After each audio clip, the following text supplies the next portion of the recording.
ഉത്തരമുള്ള അനുഗ്രഹീത സദസ്സായി ഈ സദസ്സിനെ അല്ലാഹു അംഗീകരിക്കുമാറാവട്ടെ എന്ന് ഞാൻ ആദ്യമായി ദുആ ചെയ്യുകയാണ്.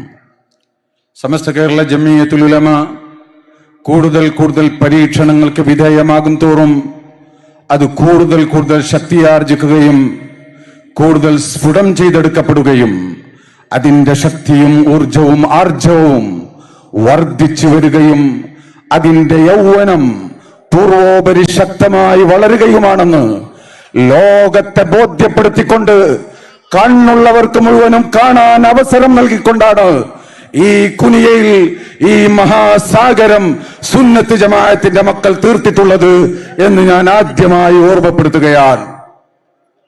അഹ്ലുസ് സുന്നത്തി വൽ ജമാഅത്ത് എന്ന് പറഞ്ഞാൽ, സമസ്ത കേരള ജംഇയ്യത്തുൽ ഉലമ എന്ന് പറഞ്ഞാൽ അതൊരു പ്രത്യേക സംഘടനയല്ല, അതൊരു പ്രത്യേക വിഭാഗമല്ല, അത് പരിശുദ്ധ ഇസ്ലാമിന്റെ തനതായ രൂപമാണെന്ന് 60ാം വാർഷികത്തിൽ നമ്മുടെ അഭിവന്യരായ ശൈഖുൽ മശായിഖ് ശംസുൽ ഉലമായി ഖദ്ദസല്ലാഹു സിർറഹുൽ അസീസ് അന്നവിടെ പ്രഖ്യാപിക്കുകയുണ്ടായി.